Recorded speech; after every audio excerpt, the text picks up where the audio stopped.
Hello বন্ধুরা, আমি চলে এসেছি আবার একটা নতুন ব্লগস নিয়ে।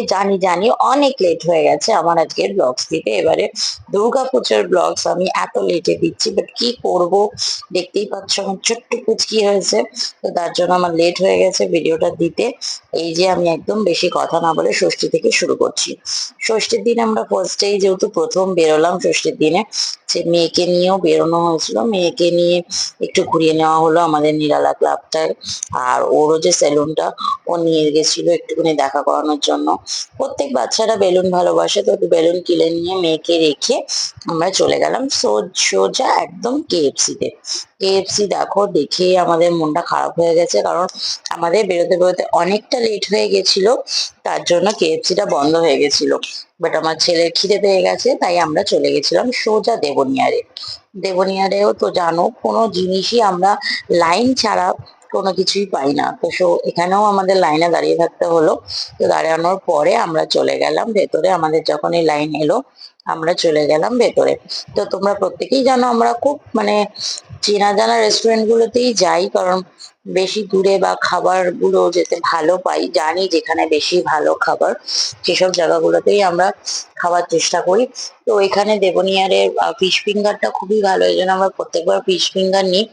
আর সাথে ফ্রাইড রাইস নিয়েছিলাম, চিলি চিকেন নিয়েছিলাম, বাটার নান নিয়েছিলাম, আলুর দম নিয়েছিলাম, কাশ্মীরি আলুর দম দিয়ে আমরা খেয়ে দিয়ে রাত হয়ে গেছিল, তো আমরা ফিরে গেলাম।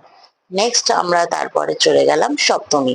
সপ্তমীতেও আমরা বেরিয়ে পড়েছি, ভেবেছিলাম বেরোবো না, কারণ অষ্টমীতে ওর জন্মদিন, বাড়িতে প্রচুর কাজ থাকে আমার, ছেলের জন্য খাবার বানানো সমস্ত কিছু। কিন্তু তাও বললো চলো মা ঘুরবো। তো ঘোরা মানে ওর হচ্ছে বাইকে বসে বসে যেটুকু ঠাকুর দেখতে থেকে পারে আমরা সেটুকুই ঠাকুর দেখে। কেএফসি যাবো করছি, তাই তো? আজকে আমরা পেলাম খোলা আছে। আজকে কাল যেহেতু কেএফসি টা বন্ধ হয়ে গেছিল, ওই জন্য ওকে ফার্স্টেই বলেছে মা ফার্স্টেই আগে কেএফসি তে যাব, তারপরে ঠাকুর দেখতে যাব। আমাদের টাইমিং ছিল 2 ঘন্টা, কারণ মেয়েকে 2 ঘন্টার মধ্যে আমাদের বাড়ি ফিরতে হয়েছে এবছরে, কারণ মেয়ে ছোট খুবই, ও ব্রেস্ট ফিড করে, এই জন্য আমরা এই 2 ঘন্টার মধ্যে যেটুকুনি ঘুরতে পারি খেতে পারি দিয়েই আমাদের বাড়ি ফিরে আসতে হয়। তো আমরা ফার্স্টে একটা চিকেন বাকেট অর্ডার করেছিলাম, কিন্তু সাথেও আমাদের পেট ভরেনি, তাই জন্য ছেলে আবদারে আবার একটা আমরা এখানে চিকেনের আইটেম অর্ডার করে নিলাম, আর সাথে ছিল কোল্ড ড্রিঙ্কস। তো খেয়ে আমরা বেরিয়ে পড়লাম। এই যে প্রত্যেক দিনের একই বায়না, বেলুন কিনে দাও বা কোনো কিছু কিনে দাও, বাট সেটা 5 মিনিটও থাকে না, কিন্তু বাচ্চাদের আবদার এটা তো আমাদের রাখতেই হয়। তো এখানে ও বাসিটা নিল, বাসিটা নেওয়ার পরে আবার আমরা একটু ভাবলাম তাড়াতাড়ি বাড়ি যাচ্ছি, একটু দিল্লি রোড হয়ে যায়। তো দিল্লি রোডে দেখো এখানে একটা চায়ের নতুন কাউন্টার খুলেছে একদম দিল্লি রোডের শেষে। তো তোমরা এসে এখানে ট্রাই করতেই পারো, চা বিভিন্ন স্ন্যাক্স আইটেমও এখানে পাওয়া যায়।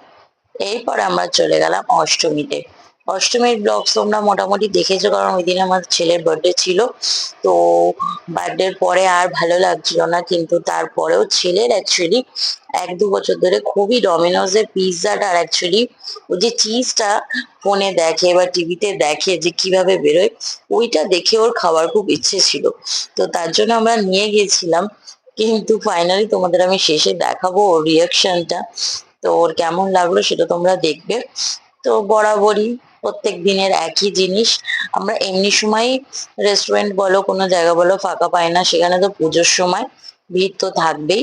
ও ওখানে অর্ডার দিতে চলে গেল একটু এক্সট্রা চিজওয়ালা পিৎজা অর্ডার করেছিল। তো আমরা ফাইনালি এখানে সিট পেয়ে গেলাম। ওর আনন্দটা দেখো, এক্সাইটমেন্টটা দেখো, যে কবে থেকে ও বলতো পিৎজা খাবো পিৎজা খাবো। তো তাই জন্য আমরা আজকে নিয়ে এলাম যে বার্থডে, ঠিক আছে চলো বার্থডের দিনে তোমাকে তোমার পছন্দের জিনিস খাওয়ানো হবে, তুমি এটা খেতে চেয়েছিলে তাই জন্য। কিন্তু ও ব্যাপারটা সেটা ফিল করতে পারছিল না, যে অ্যাকচুয়ালি ওটা টিভিতে যেভাবে দেখায় সেরকম ওটা নয়। তো তারপরে ওর একদমই ভালো লাগেনি, কারণ ও দুধের জিনিসটা অ্যাকচুয়ালি সেরকম একটা পছন্দ করে না। খেয়েছে জাস্ট ওপরের চিকেন গুলোকেও তুলে তুলে খেয়ে নিয়েছে, বাট বাকি জিনিসগুলো একদমই খায়নি, ওর একদম ভালো লাগেনি।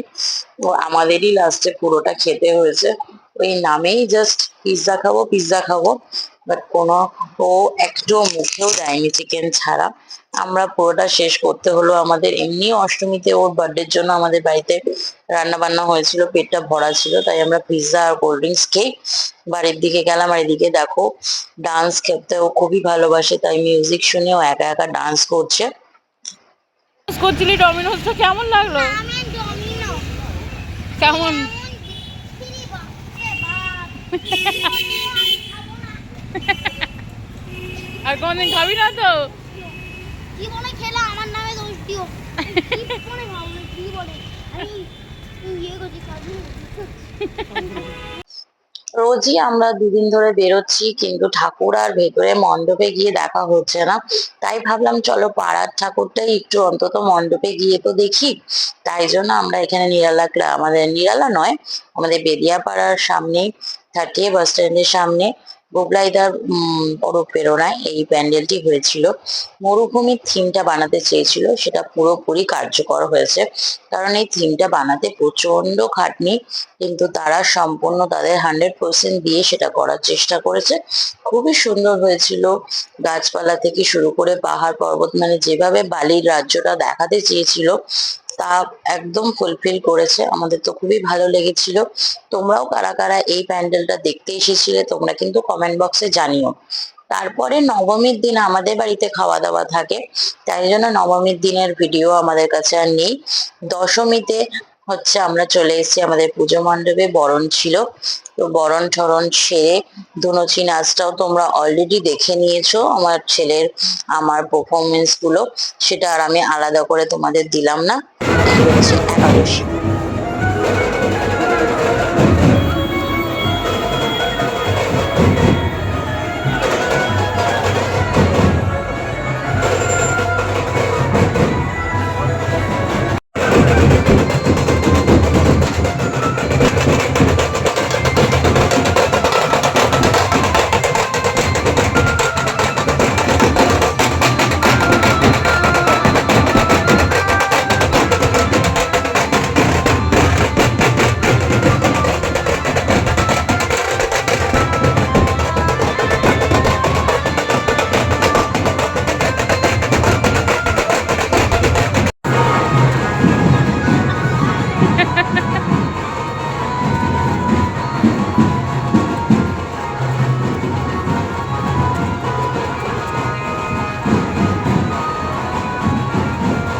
এই যে সেই মায়ের বিদায় বেলা, আমাদের দেখে কষ্ট লাগে প্রত্যেকটা বাঙালির।